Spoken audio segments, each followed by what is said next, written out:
Olá, meus irmãos e minhas irmãs, que a paz de Deus e a de nosso Senhor e Salvador Jesus Cristo estejam em seus corações.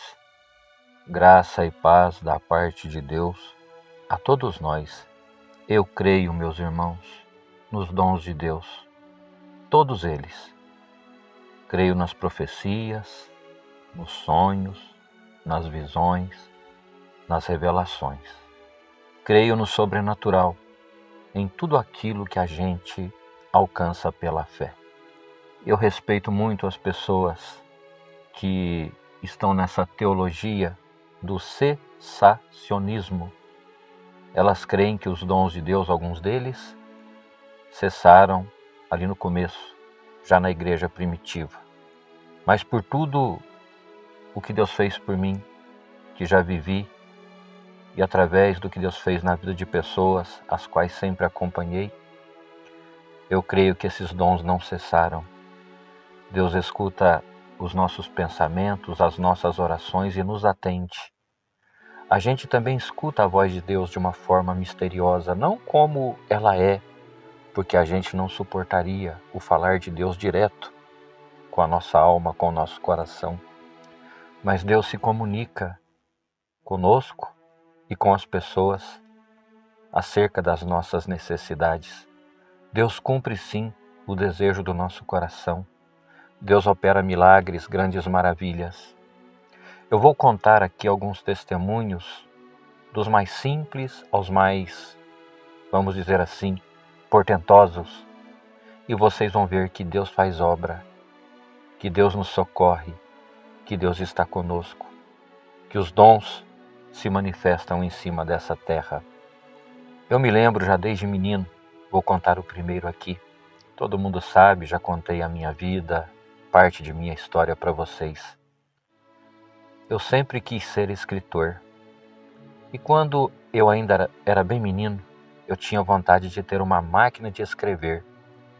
Daquela Olivetti Lettera 82, uma máquina de escrever portátil.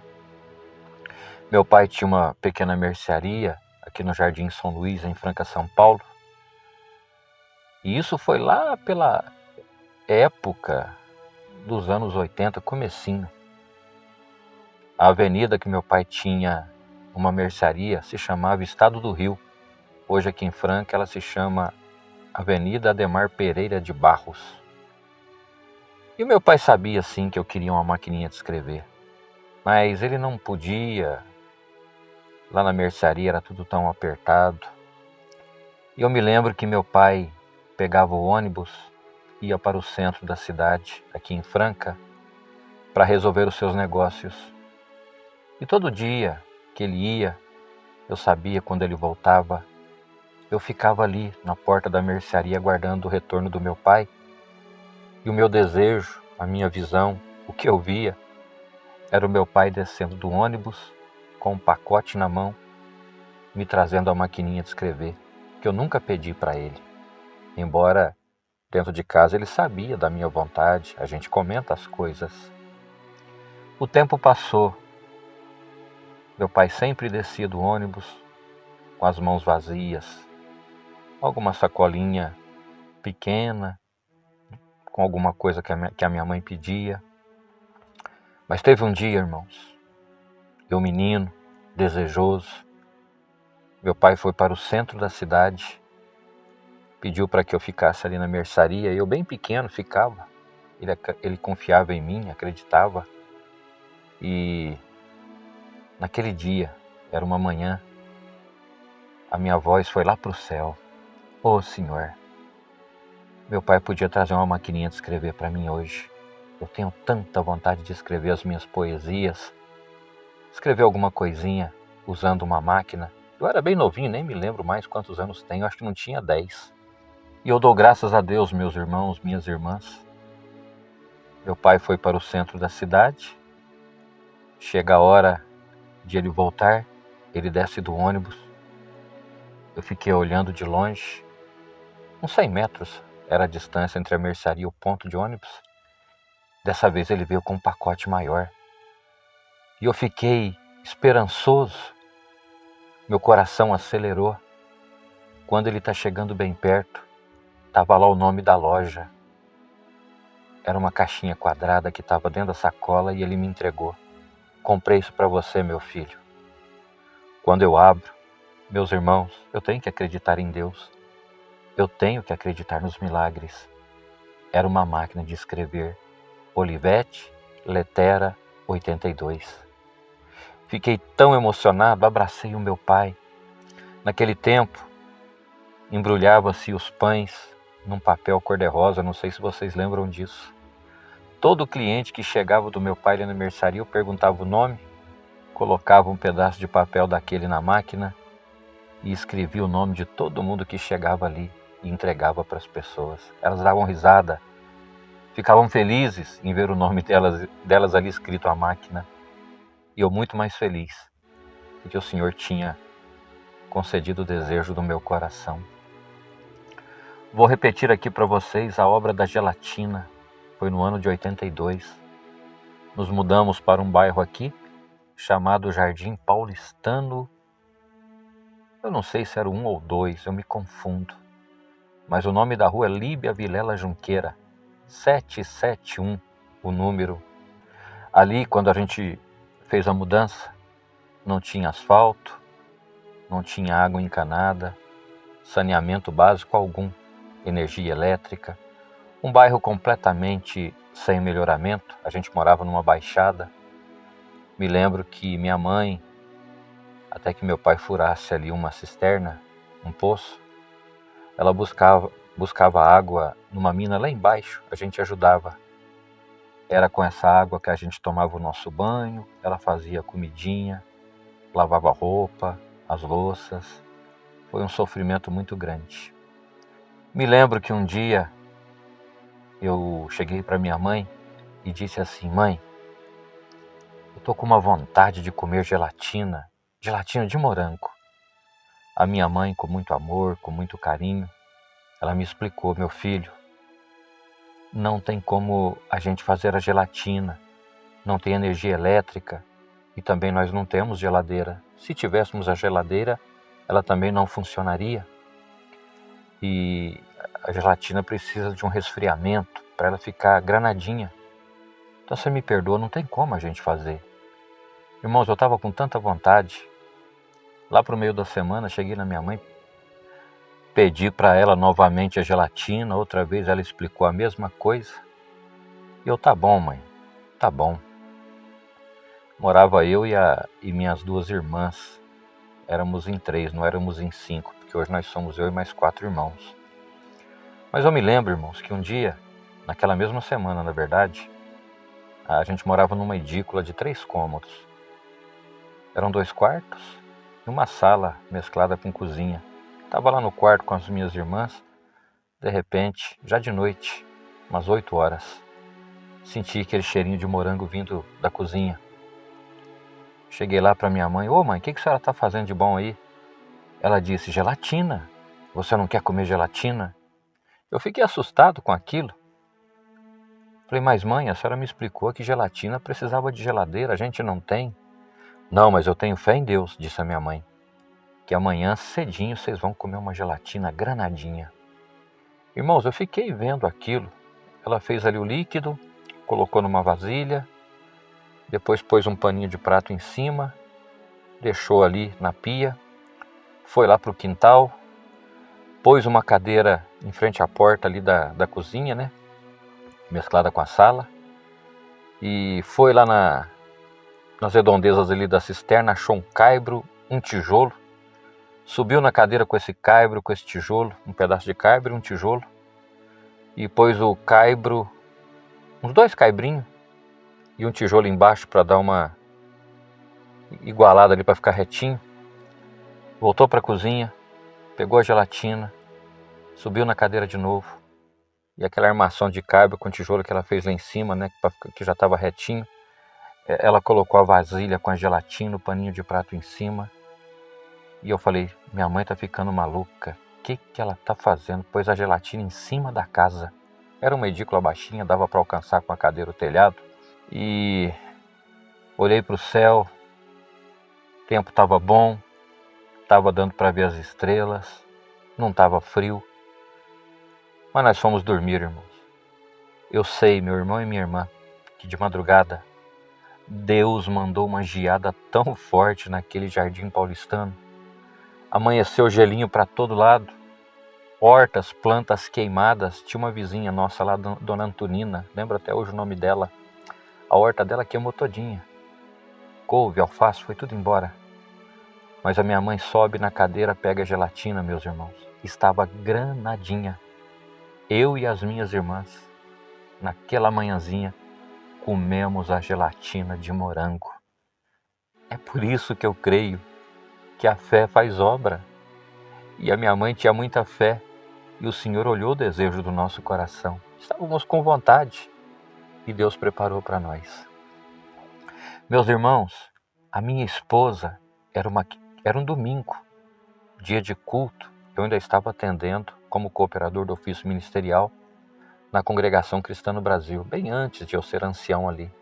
Mais ou menos ali, 3, 4 horas da tarde, a minha esposa chega para mim e diz assim: bem, eu tô com vontade de comer bolo de chocolate, só que não é esse bolo de chocolate comum.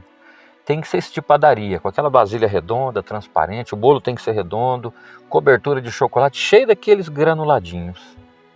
Mas eu tô com uma vontade muito grande, bem. E olha, ela não estava grávida não, viu, meus irmãos? Era um desejo casual.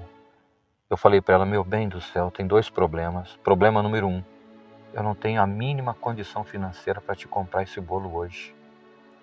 Problema número 2, essa hora, onde nós acharíamos, se tivéssemos o dinheiro, esse bolo de chocolate? Daqui a pouquinho temos que ir para a igreja. E ela fez aquela carinha de piedade, fiquei muito comovido. Bom, meus irmãos, mas a gente foi para a igreja. Deus abençoou o culto, tinha muita visita como sempre. E quando acaba o culto, um casal de irmãos, os 2 já são saudosos, o Moemílio e a sua esposa, que eu não me lembro o nome mais. O Moemílio chega para mim e diz assim: irmão Ignaldo, à tardezinha agora, entre 3 e 4 horas, Deus visitou o coração da minha esposa, glória a Deus. E Deus mostrou a sua esposa para ela. E a gente sentiu de ir na sua casa fazer uma parte. E não falou o que era, irmãos. Falei: pode ir, irmão Emílio. Ele tinha uma Paraty bem novinha, bonita. Encostaram lá na porta de casa, aqui em casa, né, de onde eu estou fazendo essa mensagem. E eles nem entraram, eles estavam com pressa. Mas quando ele abre o porta-mala da Paraty, adivinhem só, meus irmãos, imaginem o que tinha ali: o bolo de chocolate do jeito que a minha esposa pediu. Glória ao santo nome do Senhor. Irmãos, e nós glorificamos a Deus por saber que Deus atende sim aos desejos do nosso coração. Glória a Deus. Falamos para ele, falamos para a esposa dele, eles choraram porque a esposa dele estava parada. Aquele dia ela resolveu a congregar. Ela resolveu congregar-se conosco. Daquele dia em diante ela não parou mais de ir na igreja. Ela voltou a ficar firme e fazer a vontade do Senhor. E o Senhor a recolheu na sua presença, servindo a Ele. E a minha esposa viu que Deus estava na vida dela também. Glória ao santo nome do Senhor. Queridos irmãos, eu tenho uma menina que se chama Ana Paula, é a mais nova, é a caçula. E um dia, no tempo de Páscoa, ela chegou para minha esposa, a irmã Lucélia: mãe, eu quero ovo de Páscoa, quer dizer, quero ovo de chocolate. Só que já tinha passado essa época, a gente não tinha comprado e não tinha mais em mercado nenhum. E no outro dia, a minha esposa falou para Sâmila, que é a mocinha que Deus já levou para ele: Sâmila, vai no mercado com a Ana Paula vai com você, compra isso e isso para mim. E a Sâmila e a Ana Paula vão para o supermercado, e a Ana Paula com aquela vontade de comer esse ovo. Quando as 2, irmãos, pisam ali, na porta do supermercado, a proprietária, a Marli, ela não olhou para a Sâmila, ela olhou para a Ana Paula, que estava com a vontade. Para vocês verem que era Deus. Ana Paula eu tenho um presentinho para você. Ela nunca falou isso na vida, essa foi a única vez, irmãos. A Ana Paula ficou assustada. A Marli abaixa ali no caixa e pega lá um ovo de chocolate, um ovo de Páscoa, entrega na mão da Ana Paula. Nós glorificamos a Deus, irmãos, porque todos comemos do ovo, era um ovo grande. Deus atendeu ao mais puro desejo da Ana Paula. Glória ao santo nome do Senhor. E agora eu vou contar outro testemunho, irmãos. E é sobre o falar de Deus com a gente. Tem gente que não acredita, por isso que eu creio nos dons de Deus e vou morrer crendo. Eu creio que na Bíblia Sagrada já está tudo revelado, tem tudo que a gente precisa, mas onde Deus revelou a sua palavra, Ele disse que tem a profecia, que tem a revelação, que tem o sonho, que nesses últimos dias o Senhor nos derramará do seu santo e bom Espírito, nos encherá. Homens velhos e jovens terão sonhos, visões, as mulheres, os jovens profetizarão. Irmãos, era um dia de culto, quinta-feira, ainda eu era cooperador aqui no mesmo bairro, Jardim Paineiras. Eu estava aqui dentro de casa, uma voz visitou o meu coração e me disse assim: vá na casa do meu servo fulano de tal. Eu não vou falar o nome dele aqui. Mora aqui na rua da minha casa, 4 casas para frente. E eu conversei com Deus. Senhor, mas está na hora de eu subir para a igreja, já é mais de 6:30 da tarde, o culto é 7:30. O que eu vou fazer na casa desse irmão? Vá na casa do irmão fulano de tal. Eu tenho que ser obediente, irmãos. E eu fui. Só que quando eu chego ali na casa, eu quis ficar confundido, eu quis ficar envergonhado. Essa família era tão unida que todo dia de culto eles tocavam os seus instrumentos, os hinos, davam aquela aquecida, isso depois que subiam para a igreja. O pai com os filhos.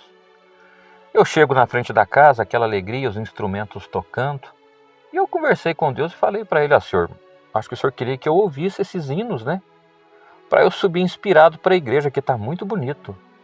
Não tem necessidade aqui. Aí aquela voz fala comigo de novo: não é aqui na casa da frente, é para você ir na casa do fundo. Irmãos, eu peguei um corredorzinho que tem ali e saí na casinha do fundo. Quando eu chego lá, tinha um irmão, Deus o recolheu com 94 anos, nessa época ele devia estar com uns 92, que estava sendo enforcado pelo filho, irmão do dono da casa da frente. Também nosso irmão, só que ele sofria de alguns males, de algumas perturbações, e o espírito mal o tomava. Quando o espírito mal tomou esse rapaz, ele deitou o pai no chão, estava enforcando, estava acabando de matar. E o velhinho no chão gritava: fulano de tal, chamando pelo filho. Só que aquela voz sufocada, ninguém escutava, porque na frente da casa, como eu disse para vocês, a família estava tocando uns hinos, o som estava alto, então não dava para ouvir o que estava acontecendo no fundo. Dou graças a Deus, porque aí eu entendi o que eu estava fazendo ali e que aquela voz era realmente a de Deus falando comigo. Repreendi em nome do Senhor Jesus aquele espírito, ele saiu. O moço saiu de cima do seu pai, não cometeu um crime e Deus deu mais 2 anos de vida para o nosso irmão. E eu estou aqui glorificando a Deus. É extraordinário esse testemunho. Muita gente pode não acreditar. Fomos para a igreja libertos. Depois falei para o pai dos meninos, para o filho desse irmão que mora na frente, o que aconteceu. Agradecemos ali numa oração e fomos todos felizes para a igreja, porque Deus fez uma grande obra. Então, querido irmão, querida irmã, Deus fala assim no nosso coração. Por isso não creio na doutrina do cessacionismo, nessa teologia que surgiu. Eu creio na manifestação do Espírito Santo. Eu creio no avivamento da igreja e que Deus faz obra no nosso meio. Eu creio no dom de língua, e estão fazendo chacota do dom de língua, estão falando tanta coisa, mas eu entrego essas pessoas para Deus. Não posso culpá-las pela incredulidade que elas têm. Unção. Um dia fui chamado aqui na minha casa, um sábado de manhã, para ungir uma irmã. Ainda era eu cooperador aqui no Jardim Paineiras. Tanta coisa Deus fez como cooperador, depois como ancião. Ela fez uma cirurgia e precisou tomar aquela anestesia, né, na coluna, é ráquia, né, que fala, não sei bem o termo. E ela tomou aquela anestesia, fez a cirurgia, mas desde que fez a cirurgia, já fazia uns 10 dias, ela perdeu completamente o movimento das pernas, ela não sentia as pernas. E ela estava condenada a ficar paralítica, chorando muito. A anestesia deve ter ocasionado alguma coisa assim. A cirurgia foi bem, mas ela estava sentenciada a ficar numa cadeira de rodas. Me lembro que fui eu, um diácono aqui de Franca, que hoje mora em outra cidade, está lá em Minas Gerais, e estava também um diácono da cidade de Uberaba, que eu não vou falar o nome dele aqui também, conhecido dessa irmã, conhecido dessa família. É um bairro próximo aqui do Jardim Paineiras. Dou graças a Deus, 10 dias que ela não andava. Fizemos a unção de manhã. À tarde o telefone aqui em casa tocou, a serva de Deus estava andando. Voltou a sentir as pernas e eu estou aqui glorificando o santo nome do Senhor. Fui chamado também para uma unção na Santa Casa. Uma criancinha nasceu prematura, parece que de 6 meses. E o médico que estava cuidando dela desenganou. Ela estava com um problema muito grave, não sei se ocasionado pelo coração. Ela não tinha uma circulação sanguínea normal. Fomos em 2 servos ali, mas só eu pude subir, estava no CTI.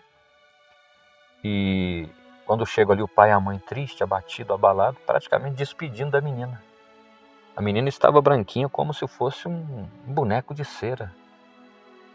E só sei que também de manhã, irmãos, fazia dias que ela estava ali naquele estado e piorando. Ungimos essa menina de manhã, também à tarde o telefone tocou. Dou graças a Deus que a virtude do Espírito Santo, a virtude do Senhor estava conosco ali e Deus libertou aquela criancinha por completo. Hoje já é uma mocinha e ela é organista na casa de Deus. Queridos irmãos, se fosse contar testemunho aqui, são muitas obras, mais coisas aconteceram aqui em casa, mais coisas participei da vida da Irmandade, unções, orações, movimentos gloriosos, e eu vou fazer mais vídeo contando mais alguma coisa. Então eu creio nesse Deus poderoso que nesses últimos dias Ele vai ouvir a nossa voz, Ele vai atender a nossa oração, Ele vai falar ao nosso coração, Ele vai fazer coisas extraordinárias conosco. O Evangelho será pregado, a palavra de Deus será pregada, mas junto virão grandes sinais para que o povo saiba que Deus está sim na vida de cada um de nós. Essa é a mensagem, esses testemunhos que eu senti de contar para vocês. Deus seja louvado.